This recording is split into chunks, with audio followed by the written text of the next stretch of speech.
We appear to have turned a corner with the pandemic. Here to discuss the latest COVID details is Dr. Lance Schupbach, a hospitalist at Bryan Health. Dr. Schupbach, thanks for being here with us on Speaking of Nebraska. You're welcome, Dennis. Always a pleasure. Well, according to the CDC, the 7-day average for COVID-19 cases is down nearly 60% since mid-January.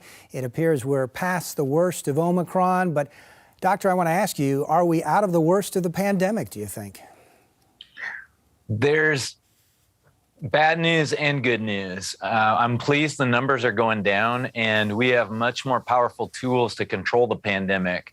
The Pfizer and Moderna vaccines are highly protective. Our older patients older than 70 have lower hospitalization and death rates than they did before. And that's because they are the group that has the most vaccination penetration. So we also have medications that can be given to people that have compromised immune systems, and can be given to the very small number of people, like less than 1%, who have risks of getting vaccinated. So those are all good things. We also have a great team of administrators, nurses and doctors and therapists, and a lot of other people working hard to control the numbers. The bad news, I think, is that although numbers are going down, it would be terrible to be falsely complacent about that.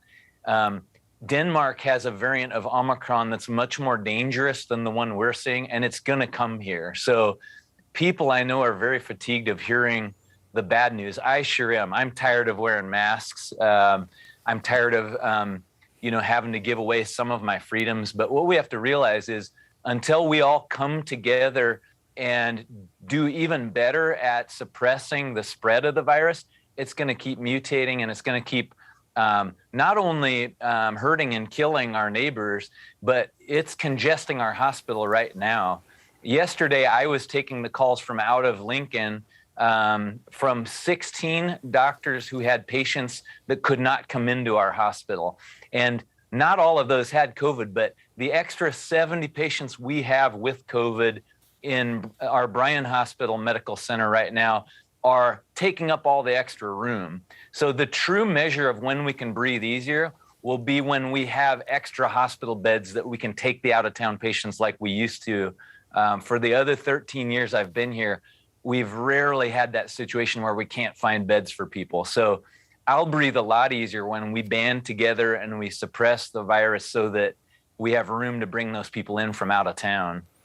Doctor, I want to ask you too, some national health officials seem to be a little disappointed in the level of vaccinations for children, those ages 5 to 11. They thought those numbers might be a little bit higher, but what are you seeing when it comes specifically to kids getting this particular virus and being treated in the hospital? I'm an adult doctor, but several of my colleagues are pediatricians, and I've talked quite a bit just because of the big public health implications of all this. And I know we have several children that are admitted at Bryan right now. As far as I know, none that are ICU level or that need to be sent to Omaha.